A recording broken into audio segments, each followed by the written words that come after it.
What's up, hobby friends? I just recently finished the first stage of the display board for my Junkforce army, and I wanted to take the time to record this video and share my process for designing, developing, and then actually executing the board.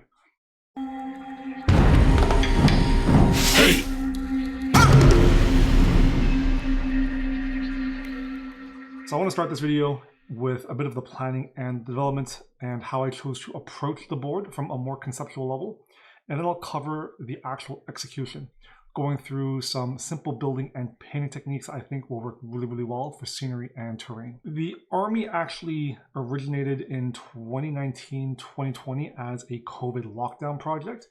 And it was actually probably around that time, around 2020, 2021, when I actually started conceptualizing the idea for a display board. The goal was to always have the Caradron as my main army, and because I wanted to take them to events in the future, making a display board was always in the plans. However, because of the lockdowns and then just not having gone to many events over the past couple of years, building the board was never actually a priority project. However, over the years, I still kept the idea in the back of my mind. I had a Pinterest board for the army and then specifically for the board itself. So I was able to sort of gather some broad ideas and just collect references as the inspiration struck or as I found an image that actually helped or would feed into that inspiration for the board. If you've been following my social media, you'll know that I'm actually attending Capital City next weekend.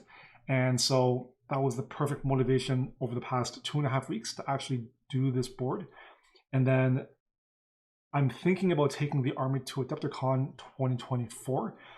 And so having sort of this foundation will give me some time, I guess, over the next 3 or 4 months to potentially add more to the board. But I'll talk about that sort of later on in the video. So if you actually look at the board, you can see here that I've got quite a few reference pieces that actually keyed into the design and the look and feel of the board. A couple of the ones I actually really, really liked. So this one right here, I can't read this. I don't know who it's from, but it's a piece of concept art. And I really liked the mood that this board actually has. This image, it's got this sort of pale yellow sort of desert tone. Everything's washed out.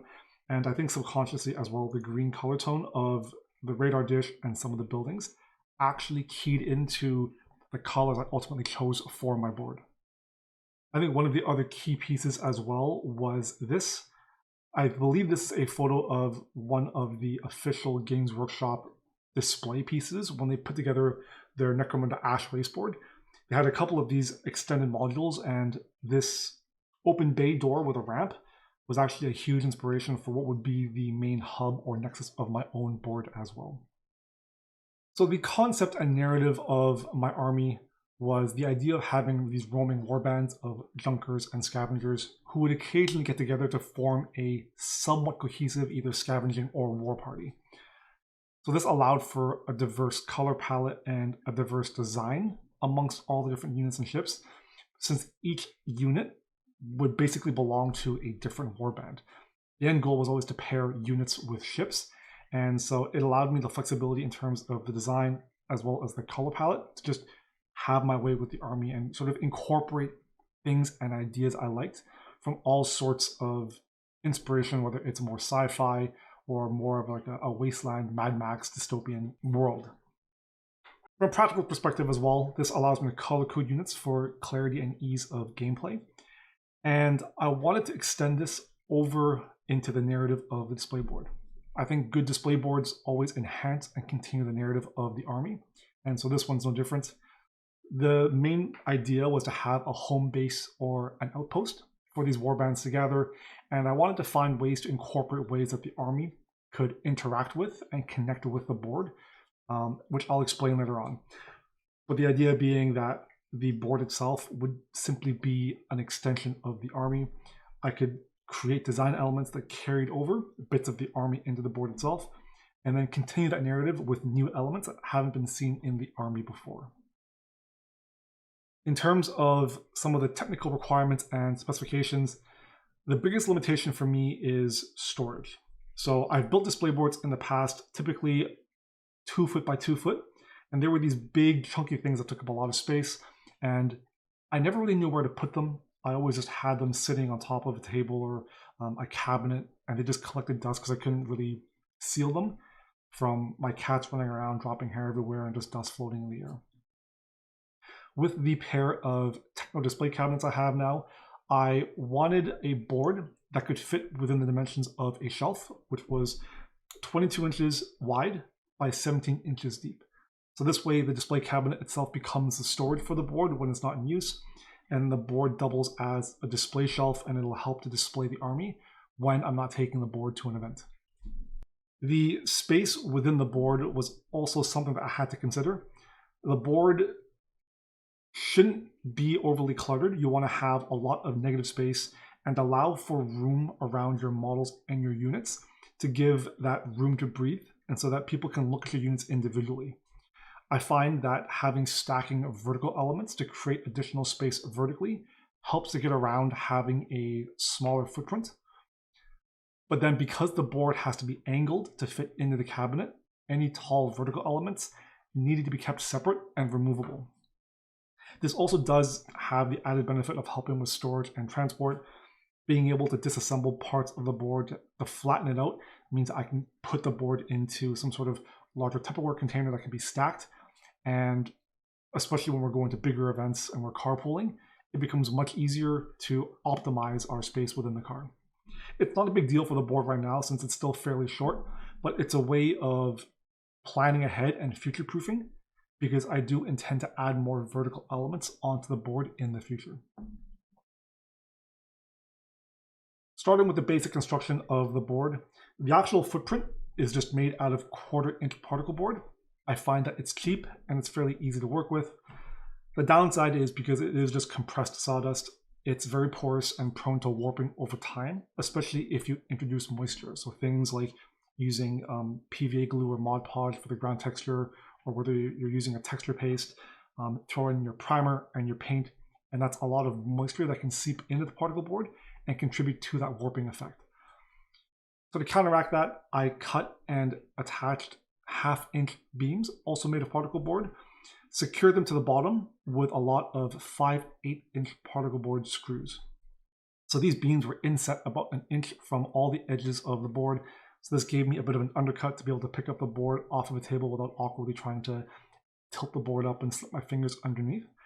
And then to avoid the particle board splitting when I inserted the screws, I pre-tapped all of my screw points with a drill bit and then countersunk the top so that the screws would sit relatively flush and not jut out.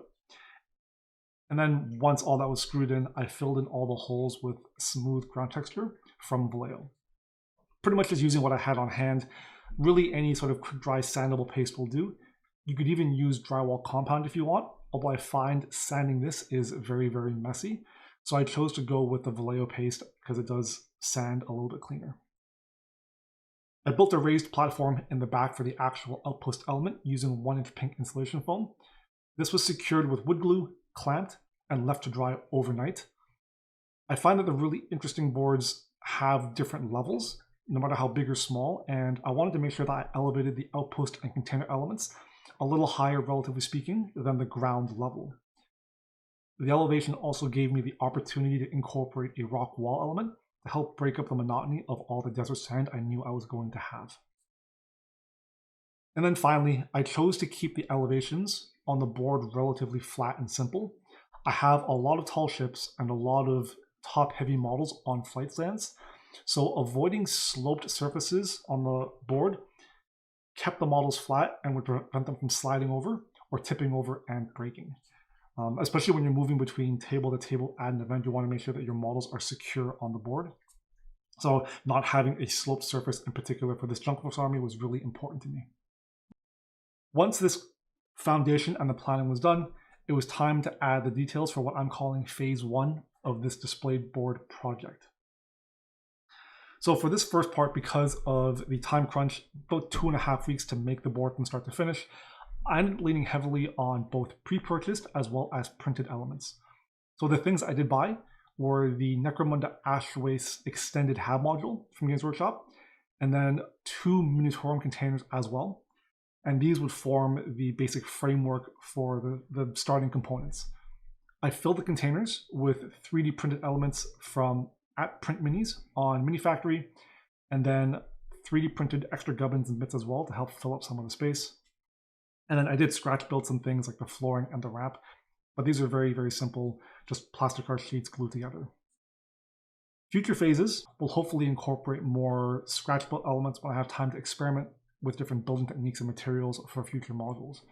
The idea for this board is to have it be a living project. I want to add something to the board every single time I take the army to an event. I want to continue to grow and incorporate more narrative and story elements. If I do well in an event, maybe I'll add like a banner or a poster for that event somewhere. And basically just allow me the opportunity to continue to, like growing an army collection, continue to develop a board and build that narrative over time. My end goal for the board is to have sort of this towering hub of these modules that have just been slammed together to create an actual community and not just have these sort of 1-2 elements. Because the ships are also fairly tall, my end goal for the board, the actual main spire, I do want it to stand taller than the ironclad. So that does give me a lot of vertical room to play around with and a lot of space to continue adding modules and elements. So for this phase 1, the initial modules do focus on what I think are some of the essentials that an outpost should have from the start. So the extended hab module forms the hub of the outpost, and then all the other modules connect to it. For now, it's mostly being used as a storage space, but I've left some room in the future to add maybe a table with some maps, or maybe even like a job or a notice board. Stage right of the hab module is a walkway and stairs to the platform where ships can dock and load and unload cargo. I've kept this platform as a separate element as well, so that in the future, if I want to extend it vertically to the height of a different ship, like the taller ironclad, or maybe even a different frigate design, I have that flexibility. I've chosen to keep the platform relatively open, as it's another level that you can use to put models on, particularly for heroes, and it's a great way to show off some of the details of both the hero models as well as of the actual Games Workshop sculpt. I do have a little bit of a toolbox detail on here, but it's just secured with some blue tack at the moment, so I can take it off if I need to move it around. Another set of stairs connects this platform to the roof of the hab module, where one of the containers has a mixed-use kitchen and bar element.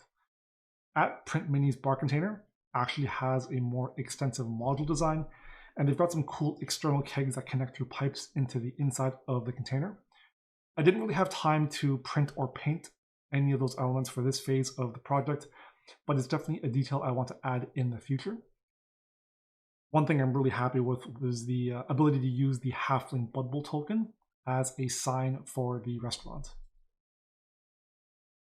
I've chosen to keep stage left of this roof area relatively open.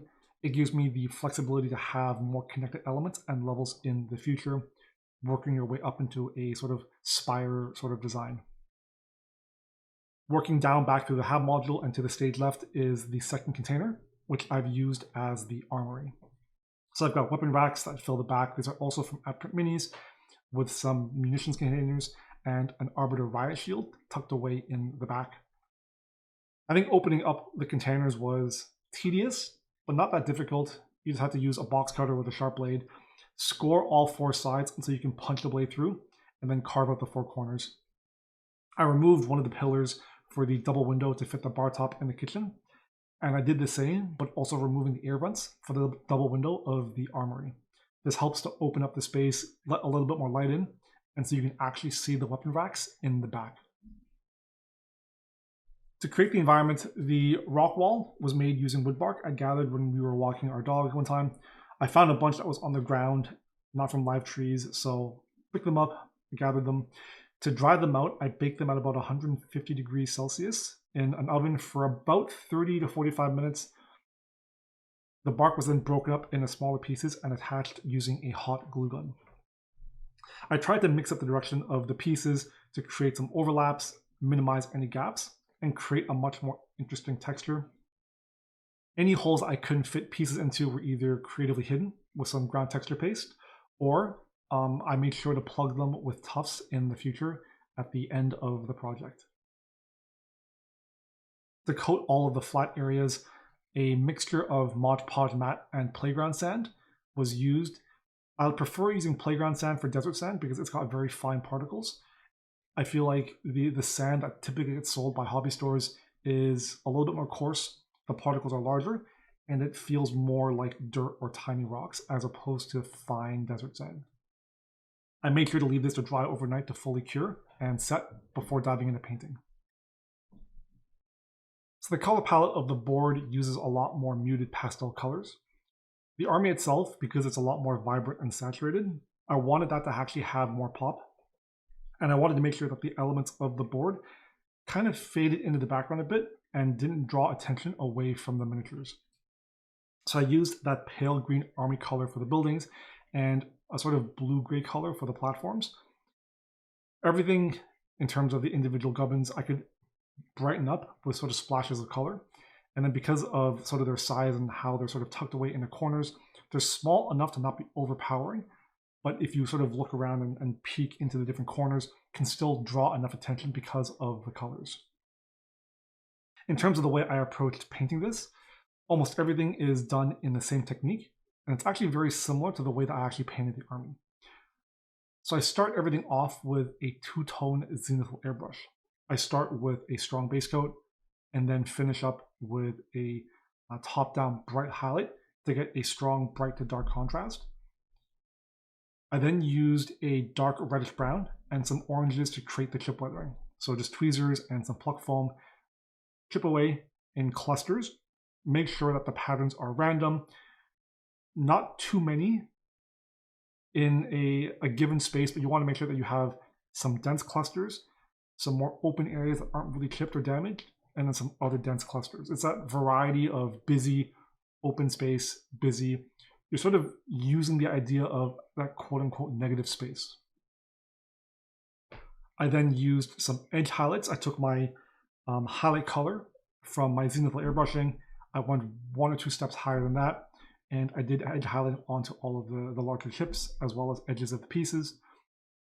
I followed up with some enamels for streaks, filters, as well as a touch of shading. And then I finished off with some oils for some stronger rust streaks and dust. I don't think there's a right or a wrong way to do this. Just play around, have fun with it. Because I wasn't going to be dot filtering on these terrain elements, there's sort of a lack of open space. There's a lot of awkward angles because some of it is glued to the board. I chose not to apply a gloss varnish before doing the enamel and the oils. So usually what a lot of people recommend is doing a coat of gloss varnish before doing oils. It gives you the workability to erase and rework oils potentially for hours after you've applied them and even when they're dried. Because I chose not to do it on this model, the enamels and oils still have some workability, especially when they're applied fresh and wet. I just found that I had a smaller time window to work on them and to correct them. So when you do a gloss varnish coat, usually oils and enamels can be worked for hours or even days after you've applied them. Without the gloss varnish, I found that I usually had about a 5 or 10 minute window before the area started to stain and dry and become permanent. So unlike the ships where I could work on huge sections at a time over many painting sessions, for the board, I pretty much had to work in smaller sections and chunks, and then once they were done and locked in, I didn't really have the opportunity to go back and tweak. So I spent extra time making sure that I was happy with an effect as I applied it. I threw in some minor graffiti here and there. I found a couple of flat open spaces that I could throw in that detailing, but I didn't do it to the extent of the ships, largely so the terrain wouldn't be as busy and draw attention away from the models. I used a couple of dark and mid-tone grays to dry brush the rock. I tried to create sort of patches of brighter tones beside patches of mid or darker tones just to have a bit of variety in the rock. And I also brought in some off gray, some warmer tones to add a bit more warmth to the colors to match desert sand. When painting the sand, I used a medium-sized dry brush to fill in some of the areas where the sand is adjacent to something that's already painted, so like the rock or the armored platform. Painted up a large area of that space first before going back in with the airbrush to spray in some of the more open spaces. This way I could not have to worry about overspraying the sand color onto the actual painted elements already. Once I had the color down, tufts were added, and this was a combination of Army Painter winter tufts and Gamer's Grass light brown tufts, 6mm scale. The colors are fairly similar, although I find that because the Army Painter tufts are all the same circular shape, I wanted to use the Gamer's Grass tufts to supplement for more interesting clusters, as well as incorporate a bit of extra height and texture variety. I think the Army Painter tufts tend to feel very manicured and quote-unquote manufactured, and so placing them in clusters mixed with the Gamer's Grass tufts helped to give it a much more wild and unkempt appearance. I finished off with a heavy application of Vallejo's dark yellow ochre pigment, and I used a large dry brush for this to avoid having brushstrokes and streaking show through from applying the pigments. Once I was happy with the application, I fixed everything with a generous coat of mineral spirits, and once that evaporated and set, I applied a coat of matte varnish over the entire board. So that pretty much wraps up the display board for now, and it's ready for Capital City, which is happening in a week. I did call this phase 1 of the board, and that's because I do have a lot more planned modules to add in the future. Games Workshop has these cool covered marketplace stalls as part of their Ashways terrain collection, and they have these fabric awnings that I just love the look of, and I want to try scratch building them in the future.